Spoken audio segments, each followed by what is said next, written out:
Cal Banyan, Banyan's Hypnosis, etc. program with, once again, Meredith Locher. Hey, if you guys are watching this anywhere except calbanyan.com, you want to go there right now, because right down there below this video are the links to the previous episodes and other text links and graphics that just make this all around better and more informative experience for you. Let me tell you about Meredith. She's a one percenter, which means the best of the best. We call them hypno one percenters, as a matter of fact. She's got a master's degree in psychology. She has her own practice in Los Angeles. If I had friends and family in that area, and gosh, who doesn't, right? You should send them to Meredith, and she's going to get them all straightened out for you. Wouldn't that be nice to have your friends and family members all straightened out? Well, Meredith's the gal that can do it, and she'll do it in a professional and caring way. How you doing, Meredith? I'm doing great, and you know, the only reason I can straighten out anyone's friends and family is because of Cal. I don't know if you guys realize this, but the only reason that I'm really helping people is because I use 5-Path, and Cal Banyan is the developer of 5-Path. He was a traditional psychotherapist and kind of came out of that field, brought some of the best of that into the hypnosis field, developed 5-Path, brought to us 7th Path self-hypnosis, wrote a bunch of books, developed a bunch of products, taught a bunch of people. He keeps on going, and he's just an all-around good guy. He works here out of the Banyan Hypnosis Center in Tustin, California, where we're filming today. And you know, it's just so good to get to work with you and to get to know you. And thank you, Cal, for everything that you've done for me and for the profession. Well, I'm just thrilled to be here. Hey, you know, it's so cool that I think one of the most satisfying things for me is, you know, I teach the classes and I make the materials, and to see people like yourself going out there utilizing it, and particularly people like you and Celeste Hackett, L. Ron Ferguson, and so many others that are really getting it, that are becoming hypno one percenters, best of the best in the profession. So few hypnotists, consulting hypnotists or hypnotherapists or whatever you want to call them really get it at this level that we're putting out, even in these podcasts. And, you know, I had someone say, well, you know, you don't really cover 100% of how to do age regression or forgiveness of others. You got to think of these as kind of like journal articles or magazine articles. Is in this 20-minute format, we're just not going to be able to cover everything that we would in days of a class. And so, you know, we're just doing the best we can with what we got. We've got about a 20-25 minutes, and we strive to give you some nuggets that right after you watch this video, next time you go into your office, you've got something that you can use to help people, no matter where you are around the world. So what are we doing today?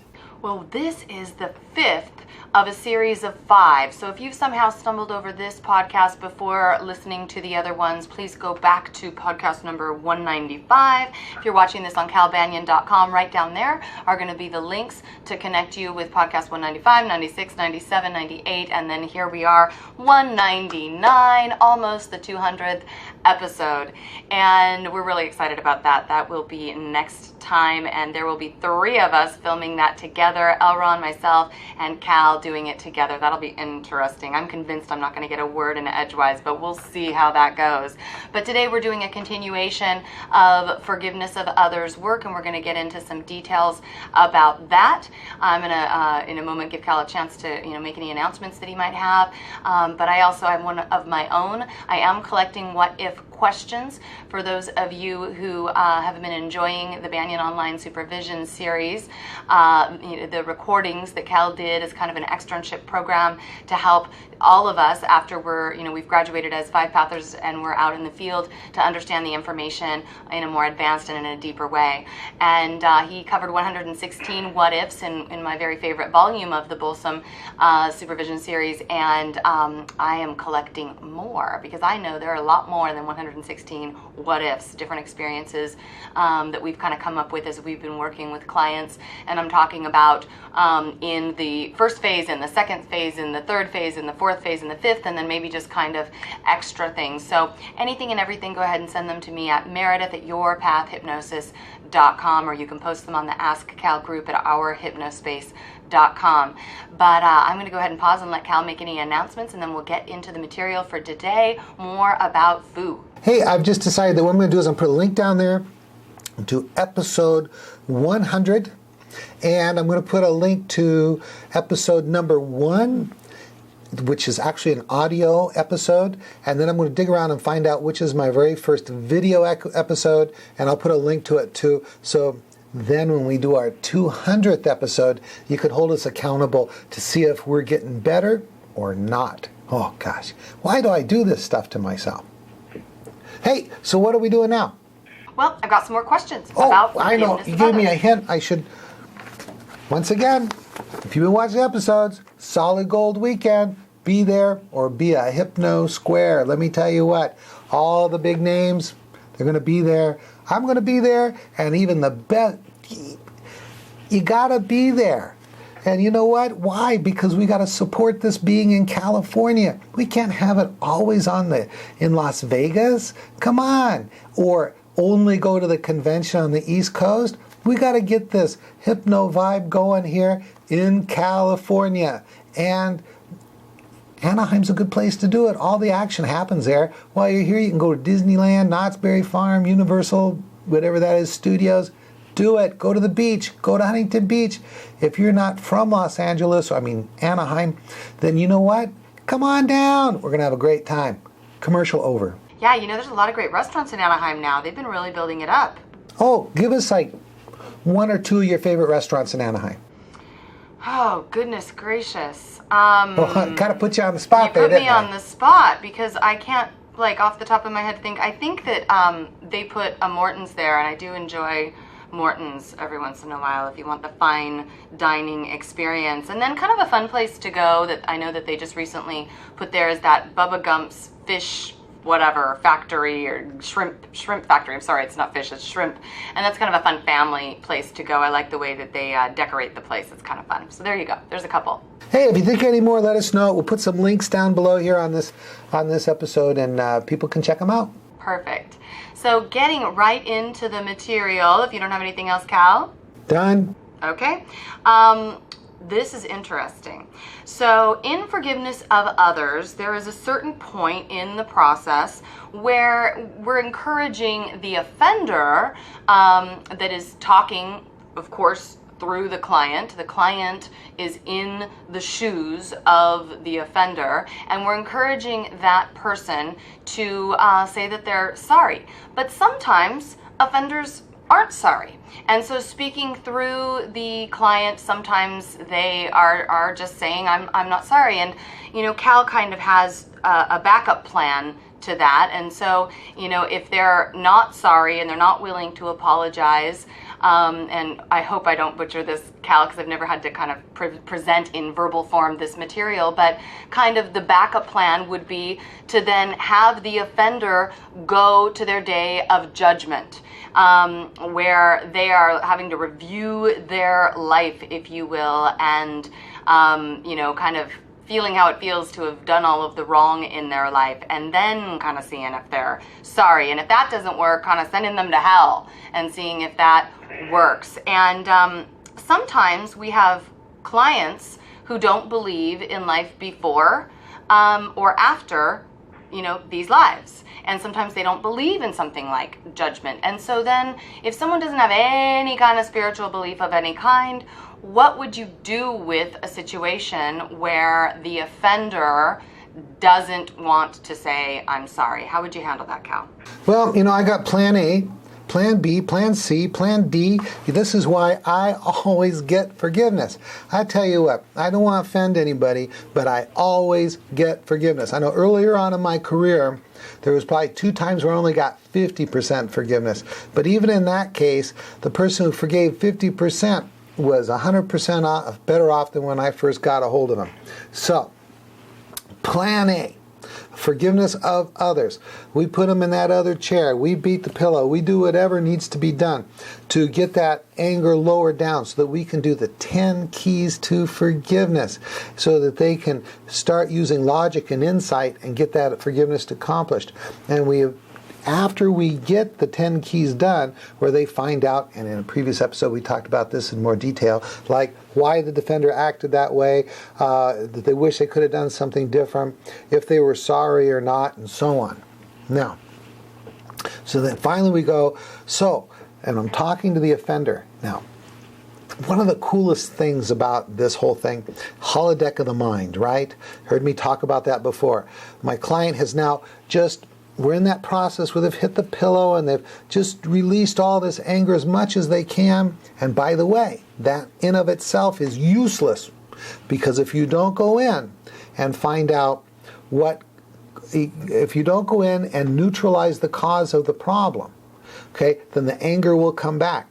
Just beating the pillow or whatever you did to get that expressed, it does not give you long-term results. Okay, so the person has expressed all that anger and they've said what they need to say, and then we go, good, follow my instructions instantly, automatically. Be, boom, and we say whoever it is in the chair, be mom, be your uncle, be your ex-husband, whoever it is, and then they hallucinate being that person. And we're going to use the 10 keys of forgiveness with them, helping the client to have insight into why they behaved in such a terrible way. Then once that's done, we're going to have the offender say, please forgive me, because we've made such a good case that the person should now be able to move on. Okay? Now, and in the vast majority of cases, I would say well over or approaching, in that 90%, that's all I need to do. And they'll say, please forgive me, and then we can have the client do the forgiveness. Now, once in a while, you'll run into the non-cooperative offender. Now, when I first started doing this stuff and the offender was being non-cooperative, I'm thinking, why is my client being so uncooperative? And then it dawned on me, fortunately early in my career, that it wasn't my client being uncooperative. There was a perfectly cooperative client, but they're hallucinating being a very uncooperative individual, the offender. So they might say, the heck with you, I don't care if she suffers. I'm not going to play this silly little game of forgiveness or whatever. And then what we can do is we can do plan B. And my intent is not to teach completely how to do all this stuff in this short period of time. But what I did is I borrowed a process that I read about in a book called Saved by the Light, and I believe the author is Banyan, and he was a very bad person who had a near-death experience, which changed him. And while he was dead, what happened was he, in his words, paraphrasing, he was put before the one being in his life that had the right to judge him, and for him that was God. And it was worse than that, because he got to see his entire life go before his eyes. But it was worse than that, because it was right in front of that one being that has the right to judge him. But it's worse than that. He got to feel all the pain that he caused in anyone else's life. So it was just terrible. And in that moment, he wished he would have done things differently, which then turned that individual into, if it was my client, and I did all that, see, what I do with the offender, when the offender says, gosh, I don't want to play your silly game, I don't want to do forgiveness, then I can send him to be in front of the one being that my client believes has the right to judge the offender. And I have to work within the belief system. And this is not my first session with the client. This is going to be 2 or 3 and sometimes more sessions down. And during that period of time, I'm going to be finding out about their belief system. From the very intake paperwork that I have, I ask them about their spiritual orientation and stuff like that. So working within the belief system of my client, I will kill off the offender. And I will do that by simply saying to the uncooperative offender, in a moment count from 1 to 5. When I get to 5, you move to the last day of your life. 1, 2, 3, 4, 5. Your body's passing away, and there you are in front of the one being that has the right to judge you. Now, if my client has a belief in a judgment day, then I'm going to have them experience their judgment day, and I'm going to run through the scenario that Danny Brinkley went through. And as a result, guess what?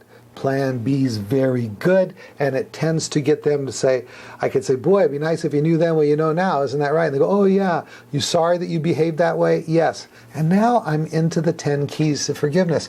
I say, how come you turned out to be so bad? And now I uncover the insight as to why they were so bad.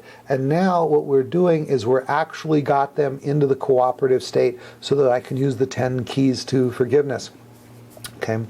Now, that's plan B. Plan C is the person could still be non-cooperative. You put them in front of God or whoever it is that they believe, or my client believes has a right to judge the offender, and they'll say, screw you, I've always been bad, I knew there was no saving me, I don't care about you, I don't care about my daughter or whoever the client is, I've always known I was going to go to hell, I'm not going to start working with pretending I cared now. Good. So this is plan C. If my client has a concept of hell, then I will send the offender to hell. Now, this sends a message to my client that, guess what? We're working with anger, and anger comes from the perception of not fair. And if they get their just reward by going to hell, that makes it a lot easier to forgive them because it greatly reduces the anger. And in either case, whether they believe in hell or not, what I will do is I can make this statement, so this plan for plan C, send them to hell, or plan D, my client doesn't believe in a hell or an afterlife, but the offender was non-compliant. And we will just say, okay, we're done with you, and I will turn to my client and say, it's a good thing that this individual, this offensive, hurtful individual, doesn't have to say just the right things so that you can forgive that individual and set yourself free. This is not for him or her. This is for you. Would you like to be free of all the pain that that individual has caused you? And they go, yes, good. Inside of you are the words that need to be said to set yourself free forever. And it starts off with, I forgive you. And so we can get the forgiveness process going that way. Plan A, Plan B, Plan C, and Plan D. How's that? Got anything else you want to add? Yeah, so, you pretty much go through all of that no matter what the belief system is of the client. You don't leapfrog over some of it based on the belief system? I don't know what you mean. So if the client doesn't actually believe in hell or believe in judgment or believe in anything after this, if they believe we just fade into dust, then you still go through all of those parts of your plan? Well, I wouldn't put them in front of a judge, and I wouldn't send them to hell. If I knew that they didn't believe, then I would, just as you're saying, I would, quote, leapfrog over all that and just go to saying that it's a good thing, given that it's an uncooperative offender, I will just shut them up, say, we're done with you, leave the room or whatever it is. And I say what's important is that you say the words inside of yourself that makes this forgiveness complete and set yourself free. Beautiful. Thank you. Good job. Wow. You need to take a deep breath? You're ready for our last food question, and this one's a fun one. You ready, Cal? Well, it's about time. I know. None of this has been fun up till now, but now it's getting really fun. Oh, God, it was so boring. I'm sure it's all boring for you. I mean, how many times have you said this? I just say the same stuff over and over, and whenever I look out my door, there's Elron listening. There he is. I see him out there right now. He's taking notes. He's a very smart guy. He is. He's always working to be even the top of the 1%ers, right? All right, so let's get into something else. So this was posted recently. Poor Elron, he's watching us do these podcasts, and I know he's just feeling all left out. I'll have him open the door and say hello. He's going into your room. I'm not going to go into my room. What does that say about Elron and your relationship with him, Cal? What? Who's here? Oh my God, it's you. It's you. What are you doing in Cal's office? Shh, it's a secret. No one's supposed to know. You know, this is the magic office, by the way. I've done some of my best work in here. It is. It kind of rubs off on you, doesn't it? I know. Can I just needed to like rub the chair. Oh, wow. It's the lucky office. It's amazing. So now L. Ron's going to tell you everything he knows about forgiveness of others. What? Wait, hold on. I need my script. Oh, no, that's right. I don't use any scripts. Ooh, he's not. Right now, everybody is thinking, oh my God, what's going to happen next episode when all three of them are together? Well, it's going to be more organized than whatever you are viewing right now. I'll guarantee you that. I'll let you guys get back to work. I hope it is. Because I have very important work to do myself. Very, very important. Mwah. Okay, bye. All right, so we're getting into this. Ooh. Just kidding. Okay, my 1, 2, timer 3, says 4, 20 5. minutes. I think we have to wrap it up. We'll have to squeeze in this last forgiveness of others questions in another episode. Oh, okay. I don't think we can beat what just happened. I don't think we can either. And I think we actually do need to give this particular post some time. So, yes, let's wrap it up. Please send me your what if questions. Totally excited about doing our 200th episode coming up. Please, please, please, just take it easy about taking in all this information. You'll get it. Everybody gets it over time. Just keep taking it in piece by piece, using it on your clients, and soon enough you'll find that absolutely it's easy. Just like walking, just like riding a bike, it's not that big of a deal. All right, this is Meredith. My website is yourpathhypnosis.com, and thank you for tuning in. I'm signing off. Bye-bye. Thank you, Meredith and L. Ron. Hey, this is Cal Banyan. Go to hypnosiscenter.com. My schedule is there. Go to hypnosis.org. Lots of cool stuff there. It's like Hypno Disneyland. You can't see everything in one day. And I want you to check out the Learn to Hypnotize video if you are still trying to learn to do rapid inductions, in case you went to one of those schools that only taught you how to do things like progressive relaxation inductions. Oh my. Hey, that's it. Cal Banyan, signing off.